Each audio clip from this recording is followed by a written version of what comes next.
My name is Rick Bowden. I'm president of the Pinckney-Putnam-Hamburg-Hell Chamber of Commerce. We're doing a candidate forum in Pinckney on the 12th of October, and this will be available for sharing on social medias all over the place so the candidates can get those. We have all contested races that are on the ballot, and we've done a number of positions already, and our next position is the state representative for the 42nd District. We have, the candidates are Ann Bolin, who is the incumbent, she's a Republican, and Donnie Bettis, that is the Democratic challenger. Ann Bolin could not be with us tonight, and Brandon Denby, who we had heard from earlier with his own position, he will be reading a statement on behalf of Ann Bolin, and as our policy is with this, he can read the statement. He will not be able to participate in the question and answer period. So, Brandon, do you want to go first and read a statement from Ann? Okay. First off, Ann apologizes that she couldn't be here tonight. It was actually unexpected. She had intended to be here. She had a family matter.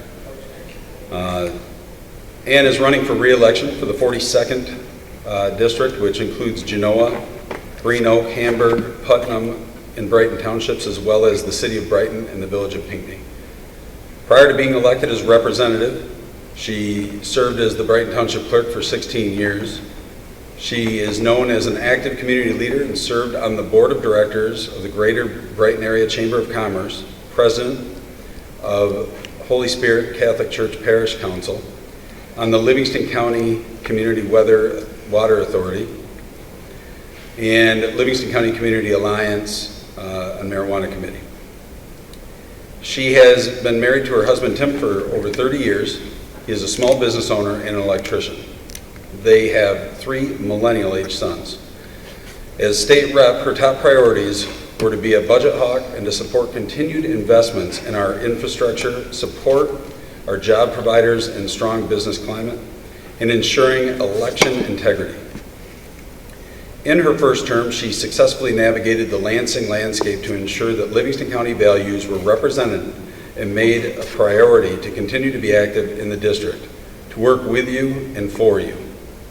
She takes pride in being accessible, approachable, and accountable, and believes the best solutions are found by and through the people, not the government. Ann serves on the Appropriations Committee and 6 subcommittees overseeing 85% of the state's budget. As a freshman legislator, she was appointed to 2 vice chair positions. She worked hard to find solutions based on cash on hand, not on the backs of Michigan families and small business. Families are an integral part of any community, and she believes that we need to support policies that promote families, not hinder them. We need to put forth every effort to address the mental health crisis, combat the opioid addiction epidemic, stop human trafficking, and support our seniors. Michigan needs to end wasteful spending, prioritize its spending, and reduce debt. The state's economy has been burdened by the state's response to COVID-19, and we need to work hard to ensure the gaps are not met by increased taxes on our seniors and businesses. Another one of Ann's priorities is elections. She believes we need to ensure that we have fair, not fixed, elections. Every eligible voter must be able to vote freely, secretly, independently, and securely. Election integrity can only happen through a system of accountability and participation. Ann Bolin will continue to fight hard to guard the vote and work against fraud and friction to ensure we have clean elections in Michigan.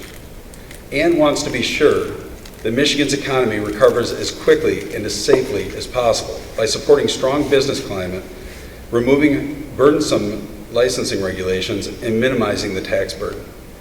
It is important to promote more skilled trades in education, preparing our kids for higher paying jobs, and stabilizing our supply chain to help us return Michigan to prosperity. Small business is the lifeblood of any community, and we need to encourage its rebirth. Ann has been a proponent for more investments in our roads based on the 2015 roads plan and existing revenues, and supported programs that protect our Great Lakes and address the PFAS problems. She supports continued investments in career tech and vocational opportunities to expand our skilled trade and workforce. Also notable is the work done by the legislature over the past 2 years, including broad policy reforms. We were able to accomplish them by working together. These reforms, including auto, no-fault, raise the age and civil asset forfeiture reforms. Our work is not over. We must do all we can do to ensure health, economy, support strong families, keeping our communities safe, investing in our infrastructure, and maintain integrity of elections. She will continue to work tirelessly as your voice in Lansing to ensure that Livingston County remains a great place to live, work, and play. She welcomes your input and your willingness to share your concerns with her. You can contact her through her website at annbolin.com or via email at ann4rep@gmail.com. That's Ann, the number 4, rep@gmail.com. And again, Ann is sorry she cannot be here tonight, and she does thank you for your interest in the election process, and she looks forward to continuing to serve as your voice in Lansing as we return Michigan to prosperity. Thank you. That was Brandon Denby reading a statement for Ann Bolin, the state representative for the 42nd District. And Ann is being challenged by Donnie Bettis.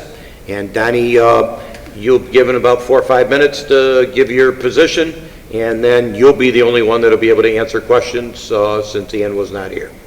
So, go ahead.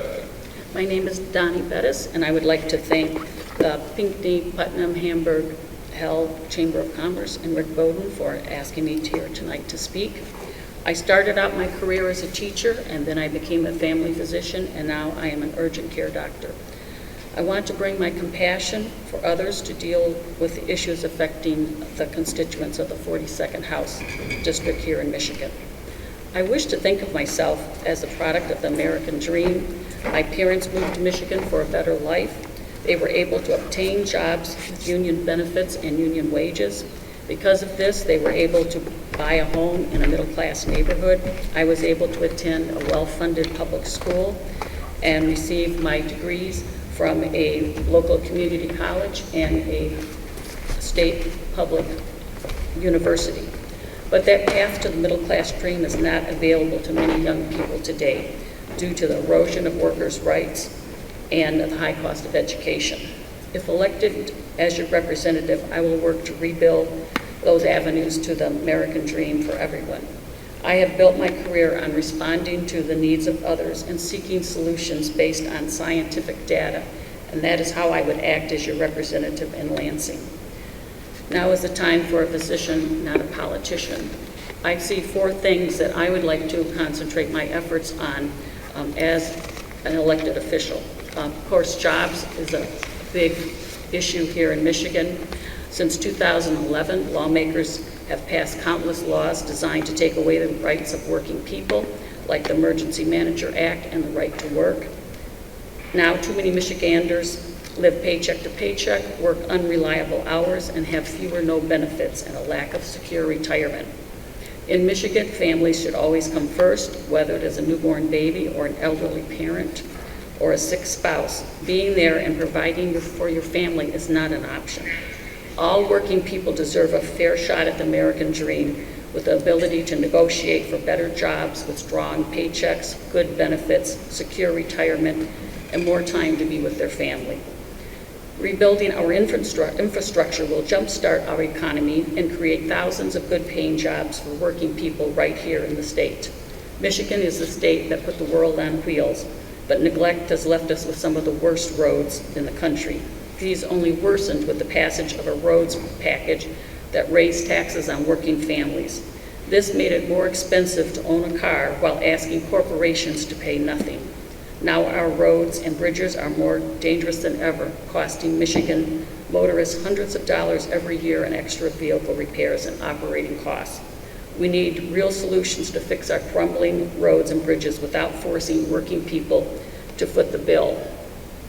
I also feel that education is very important for young people. Without a good education, they cannot compete in a global market. As a former teacher, being in the classroom has showed me that teachers often lack the tools they need to help students succeed. I will always listen to the views of the classroom professionals. I will fight to protect school funding, decrease classroom size, and fight for better remote learning opportunities. I will especially advocate for rural areas and districts that lack reliable internet access. Students should not have to sit in the parking lot of their school to be able to access the internet. The internet should be something like available just as electricity and water is available. Shouldn't be something that's only available to people who can afford it. It should be something that is available to all citizens. Healthcare, we've seen how important it is with the COVID-19 pandemic. And having healthcare connected to your job is not a good way to have your healthcare, especially when you lose your job. I would work to protect the healthcare for all Michigan residents. People want to know that if they're sick, they won't lose everything. People need to know that they are not one accident or one illness away from bankruptcy. People shouldn't have to worry that getting sick or buying their medication will jeopardize their savings or their future. I will work to restore subsidies and lower the cost for the Affordable Care Act and prescription drugs. We have 1.7 million people here in the United States with pre-existing conditions that depend on the Affordable Care Act. And right now, that act is being threatened by Congress. We all want our families to be healthy and well cared for. And with the present COVID epidemic, people are getting conflicting messages. We need to follow the science. When people get sick and they come to the hospital, I don't look around and say, oh, well, what can we use? What might work? We look at the science to see what drugs are the best drugs out there, and we need to follow the science to get through this epidemic. We need to continue to wear masks, to social distance, and wash our hands. And we all want our families to be healthy and well cared for. And as your state representative and a physician, I will work towards that goal. And then the environment. We are the Great Lakes state, and the Great Lakes are one of our greatest resources. In order for that to thrive, I believe we need to do whatever we can to protect the Great Lakes. That is why I support decommissioning Enbridge's Pipeline 5 in the Straits of Mackinac and oppose the construction of a tunnel as soon as an alternative energy source for the Upper Peninsula can be confirmed. Any contamination of the Great Lakes by Pipeline 5 would be devastating to our residents and wildlife. I support working with water quality experts to ensure clean and affordable drinking water for all Michigan communities. It's unfortunate that Michigan became known on the map because of the crisis that we had in Flint. We want to make sure that we're using water experts to determine appropriate methods and timing of drinking water testing and treatment in all Michigan communities. It also means we need to regulate PFAS as a class of chemicals and set up standards that account for the cumulative exposure of PFAS among all Michigan residents, the young and the elderly, the healthy, and medical susceptible. The PFAS family of chemicals has been found in the drinking water of over 1 million Michigan residents, and that needs to change. I will work to require polluters to pay for the cleanup. Under current law, polluters can simply restrict access to a polluted area or aquifer rather than cleaning it up or treating the contamination. Polluters need to pay for the pollution, not the people in Michigan. In addition to ensuring the health of the Great Lakes, I support promoting clean, alternative energy sources with a goal of 100% clean energy by 2050. I support achieving this through the ways that advance our economy, the environment, quality of life, and create jobs. Promoting alternative energy by expanding solar and wind power and building more electric car charging stations will help create jobs in Michigan while protecting the environment. For the health of the planet, the public, and the economy, Michigan must continue to work towards this goal. Thank you. Thank you, Donnie. Donnie, I've got a number of questions, and we're not going to really pull the hook on you on everyone, but if you can just try and keep your answers as short as possible so we can get through all the questions. Do you support red flag laws taking firearms away? If so, why? If so, or if not, why? I support sensible gun laws, and I don't intend to take away people's Second Amendment, but if you read the Second Amendment, it says that we have the right to have a well-regulated militia. And part of the regulations, we need to have sensible gun laws. Too many people with mental illness have access to guns. Studies are showing that if there's a spouse abuse going on and there's a gun involved, it's 5 times more likely for the spouse to be murdered. Most gun owners most gun owners agree to having better gun laws and the red flag laws, and most people agree that we shouldn't be allowing people with a history of domestic violence or criminal behavior to have access to guns. Thank you. Okay. You had mentioned it a little bit, but just because this is our area and because we have our chain of lakes and all our lakes around here, and PFAS has been found in our waters, what do you think we could do to help better the PFAS situation in our area? Unfortunately, we do have PFAS in the Huron River watershed area and also around the Livingston County Airport and on some of the plastic factories in this area. We need to work on PFAS regulation to find out what is the danger, what is a safe level and what is not a safe level. Also look at, as I said before, monitoring it. How much can a young child be exposed to over a long period of time? And if you have illnesses and medical conditions, how much can you be afforded exposure to? And then with the companies that are producing these substances, they need to be responsible for cleaning it up and decreasing the amount that they're producing in their products. Thank you. Next question is, do you support our governor and her policies regarding COVID? And how about the ways that she is going around the Supreme Court ruling? I think our governor has done a great job keeping us protected from COVID. That's why we in Michigan have one of the lowest rates of COVID around. Our federal government could have done more. They could have stepped up, and through federal emergency laws, they could have provided more ventilators. They could have provided more masks to people. I find it interesting that the present government, they can give $1 trillion tax cut to the rich, but they can't do any federal program to provide masks, ventilators, and needed equipment, swabs, and that type of thing to protect the public.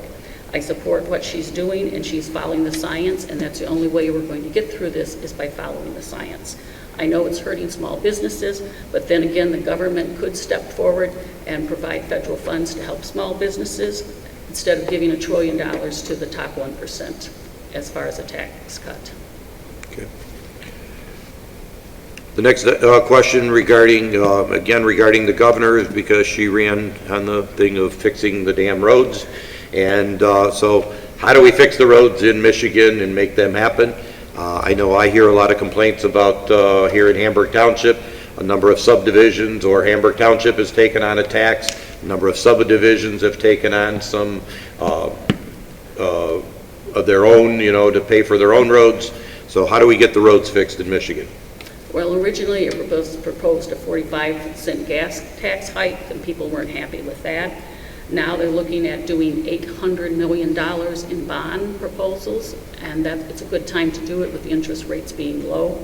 The other thing that they're talking about doing to raise funds is to increase state taxes, but in a way that it won't hurt low to middle income people. And to do that, we can increase the work tax credit, and we can also increase the personal exemption, and that will keep the burden off of the lower and middle class and pass it on to the higher wage people who can more afford it. Okay. And the last question is, how will you make sure that Livingston County is best represented when you go to Lansing, and that we get our share more than we could be getting? Livingston County has one of the highest income in any county in Michigan, and of course we'd like to have our fair share for our roads and our lakes. And people don't like to talk about taxes. You see a lot of signs about we have one of the lowest tax rates around in the county, but taxes do provide services. For our elderly people, which are becoming more and more of a larger percentage of our population, we have some of the lowest level of services for them. We're very dependent on car in Livingston County, and we need to work on having a better public transportation system, to increase the Let's service buses for people, and have more policies and programs for elderly people, while still maintaining the quality of living that we have here in Livingston County. Okay. Donnie, can you just do us a wrap-up and give us about 30 seconds as to why people should vote for you? Okay, as I said, I work as a physician, I've been a teacher, and when people come to see me, I don't look and see, are they Democrat or Republican? I don't look to see what their religion is. I don't even know what their insurance is. I look at what's going on in their lives, and I look at the scientific data on what's the best way to help them with their problems. Way before they had computers, I had a book on instructions so I could give people homework when they came and saw me, because I felt it was very important that they know what's going on with their condition and how to best treat it. Knowledge is power, and as your representative, I will do that. I will look at solutions from both sides. I will reach across the aisle, and based on the data that's available, I will make the best decision for my constituents in the county of Livingston and in my District 42. Okay. Again, I will make solutions based on proven data and work to provide the best outcome for everybody involved, no matter what their religion or what their politics are. Okay. Thank you, Donnie. Donnie is a candidate, Democratic candidate for state representative.